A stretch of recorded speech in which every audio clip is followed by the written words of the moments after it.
Álvaro, as you know, you've got 15 minutes. I'll time you, so I'll let you know if there are a few minutes to end, so you can hurry up. Okay. After your presentation, you'll have a seat, and we'll ask you some questions. Okay. You can start now. Okay. Good afternoon. I'm Álvaro Ilic. I'm going to present the research I was working on this term, which is called comics and vocabulary acquisition in the adult context. So I will start by providing a little bit of context. This is a study which was carried out here in University in the program called Bachelor of Science, which was composed of 20 students with a low intermediate level of English. The idea of this study emerged from the teaching challenge of finding a new innovating mechanism, strategy that could encourage students to participate more actively in the class and motivate them to acquire the foreign language. So what I thought that would it be really good if I could include some visual aids and some pictures, drawings, some things like that in the lesson plans. According to Yunus, Salehi and Anaki in 2013, they said that the use of visual aids has two benefits. On one hand, we have that they are really enjoyable for people of all ages, even if they are kids or if they are adult. And on the other hand, is that it increases the comprehension, the reading comprehension, as students can link the signifier and the signified. I mean the concept in terms of image and the word. So here we could also notice that the deficiencies in knowledge is based on the amount of sources we can find available related to the local context. As you can see here, there is a lot of information, but they are based on other cultures and other countries. So in that way, this study could contribute to the local context based on using these elements in the educational field here in our country. The research problem, I have to say that these students had English as a general subject. It means that English was not the main subject of their career, so maybe it wasn't too important for them. As I observed in the first lesson, they didn't participate too much. Maybe some of them asked questions, but using Spanish, so I noticed that there was a lack of motivation in some way. So I thought that maybe through the use of comics, they would feel more motivated to participate, and also they could increase their vocabulary, and that way they could ask questions in English and start communicating in the foreign language. As I said, they could link the concept with the word, and that would increase the reading comprehension. Regarding the local context, we can notice that there is a little use of comics by teachers. I mean, maybe this is because of some teachers in the past considered that comics were like the reading made for lazy people. Like they are so colorful and enjoyable, so it's not like reading a book. As Riggs in 2015 said, it's like the death of reading. Graphic novels can help teachers approach delicate subjects such as war, peace, or human rights, said Mary and Williams in 2008. It means that through the use of comics, you can also teach some, you can develop some critical thinking on students using some controversial topics, just those ones. The research question is that does the use of comics increase the vocabulary acquisition of young adult students at UST? So the research purpose is to determine if there is an impact of the use of comics on the vocabulary acquisition of students at UST. And the research hypothesis is that the use of comics has a significant impact on the vocabulary acquisition of students. And the objectives, the general objective, is to determine if there is an impact or not. And we have three specific objectives, such as the first one is to design and to apply a pretest in order to get some baseline, knowledge baseline in terms of numerical data that we could use to compare with the post-test at the end of the procedure. After that, I also had to design and to implement the use of comics on the classes so we could corroborate or reject the hypothesis mentioned before. And last, I had to design and to apply a post-test in order to compare with the pretest, as I said. Then, regarding the theoretical framework, from the focus that this is a positivist study, I had to define the variables which shape this research, which are comics, vocabulary, young adult students, and English as a foreign language. So the first one, according to Frey and Fisher in 2008, comics have a dual code. This means image and text, which is very useful to increase the reading comprehension of students of all ages. So, for the purpose of this research, I defined it like a learning tool which has the we have the power to increase the vocabulary acquisition of students, at least as it is thought. Then I have vocabulary, which is, according to Adams in 2013, is the amount of words that define the performance of students. This means that students with a high level of vocabulary, they can communicate and perform very well in English. But on the other hand, students with a low amount of words and vocabulary could have a very poor performance, even if they know how the language works. So for the purpose of this study, we would understand vocabulary only just the number of words and meaning a student have acquired. Young adult students, according to Bessel and Elder in 2011, say that at this age, students are trying to get some autonomy, and they are still building their identity. So for the purpose of this research, we could understand young adult students like people who are more capable of solving problems by themselves rather than asking to the teacher all the times. The last one, English as a foreign language. This is just the context in which students use English only inside the classroom. They don't use the language outside the classroom very often. Regarding the methodology, I have to define the paradigm, which is positivist, because we want to determine the impact of vocabulary acquisition the impact of comics on vocabulary acquisition. The approach is quantitative, in order that we are going to use numerical data to compare and to get their findings and results. So regarding this procedure, as I mentioned before, I have 3 steps. The number 1 is to design and to apply the pretest, which is the instrument that teachers often use at the beginning of the course in order to set the starting point from which they are going to start working.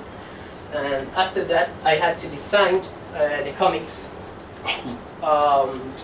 so we could see if students were more active in the learning process, so they could feel more engaged. And after that, the third and last step was to design and to apply a post-test in order to compare with the first one. A post-test is often used to at the end of a course to see if how to assess the learning of the students during the whole process. Regarding the subject and setting, as I said before, this study was carried out here in the Universidad, Santo Tomás, which is a private institution. and the students were 20 students of Bachelor of Science program here, and with a low intermediate level of English. The age range of the students goes between the 20 and the 25 years old.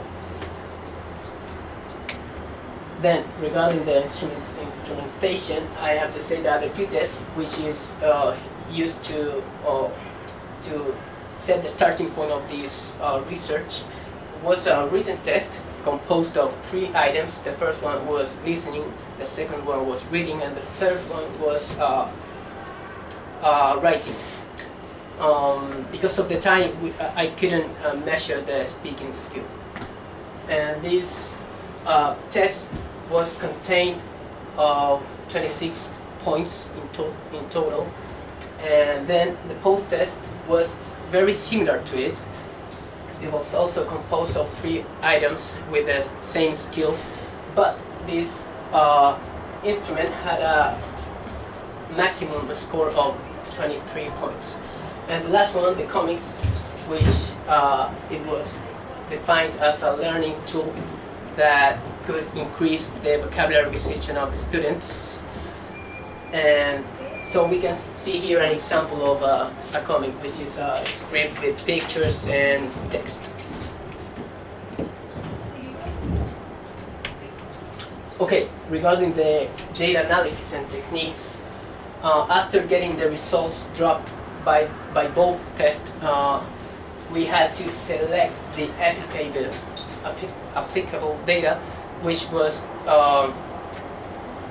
for the purpose of this research, the students that we were going to compare were the students that went through both tests, not only one, because we want to compare the post-test with the pre-test. So in that sense, we have to say that there were only 13 students out of 20, the ones who went through both tests. After that, we had to get a Z-score, which according to Mack in 2015 is a standard value used to for those tests which are composed of different percentage or scores. So if we have this standard value, then we could proceed with the t-test, which is a statistical test used to measure, to compare 2 means, 2 groups in this case. That would be the group number 1, the students without, at the beginning of the process, without going through the use of comics, and the group number 2, which are the same students but after the whole process. And then through the t-test, we could have a p-value which determines the significance of this difference in numerical data. Okay. Regarding trustworthiness, I have internal validity, reliability and objectivity, and external validity, which one that I considered the most for this research was reliability, which is the certainty of instrument. It means that we had to make sure that the comics were the factor that was involved in this quiz and nothing else. So in that case, I thought that it would be a good idea to apply 2 tests, 2 post-tests, so we could get an average, and after that we could make sure, or we can ensure that the comics were the factor important right over there. However, I couldn't apply that methodology because of the time. The pretest, regarding the finding, we have to say that the pretest, which was taken by 15 students, didn't drop any failing score. It was already a good performance of the students. Being more specific, we have to say that 4 students got marks between 4 and 5.9, and 9 students got marks between 6 and 7. On the other hand, in the post-test, which was taken by 13 students, there were 4 failing scores, and that we can see here. 4 students got marks between 1 and 3.9. So after getting the Z-score in order to go through the t-test procedure and to compare both means, the p-value that we got was 0.197, which means that there was a really tiny and slight difference between both tests. So the hypothesis was rejected. We can determine that the use of comics had an actual impact on the vocabulary acquisition of the students. So we could consider some limitation that took us to these results. The first one is the time between both tests, which was 3 weeks. That could be considered like little time to perceive or to identify a big and an important change. And the other one was the inconstant attendance of a reduced number of students. According to Nelson in 2000, he said that the minimum amount of individuals in quantitative research was supposed to be 20. In this case, we had 20 students, but at the end we ended up having only 13. And also the test design. It would be a good idea to have the same design in terms of the main focus of the study, which was vocabulary. So in the test, I should include only pictures, for example, and identifying concepts, which was a problem that I didn't because of the structure and the system here in the university. And the last one, as I said before, I couldn't apply the equivalence strategy to provide some reliability, but I could consider these limitations for a future research. Regarding the metacognitive analysis, the conceptualization of the teacher-researcher's role, I would say that I had 4. The first one was observer. At the moment I was looking at the students and perceiving their behavior like they were not too motivated to learn the language. The other one was innovator, which was the creation and the design of the comics in order to increase their motivation and so they could learn more vocabulary. I would like to add that at this point, comics could also be really useful to include some reinforcement for some values, some social values. According to Conejeros in 2013, there is an epistemological crisis nowadays in which students don't know what is good and what is bad. It's everything relative. So through the use of comics, we can set some values and we can give a more clear idea on this matter. After that, I was provided by giving them the comics and the material like a resource. And according to Fox in 2011, it is also important that teachers could give the purpose behind of every activity and every action, so a student could feel like that they are doing is really useful. At the end, I was an assessor and examiner at the moment I applied the test after analyzing the results. The last one regarding the challenges, I could identify 3 challenges in this process. In the internship process, the first challenge was to getting a student's attention and connecting to a student's interests. On this matter, I could identify 3 strengths, which were creativity. At the moment I designed the comics, and empathy and patience. At the moment I noticed that maybe they could feel more caught by the use of comics and images. And some weaknesses were enthusiasm, generalization. I didn't know the students' needs and interests, so I had to generalize them. Like all the students at those ages maybe could enjoy using comics, but I wasn't 100% sure because I didn't know it. And the last one, at the moment I was developing this research, the challenge was finding a topic. The strength here was memory, which is that I remember that when I was at school I enjoyed reading comics and I could get some words in English using this strategy. So it helped me to find this topic. And the last one, the weakness was lack of self-confidence, because I wasn't sure that it was going to work, so I tended to be quite pessimistic. And that's it.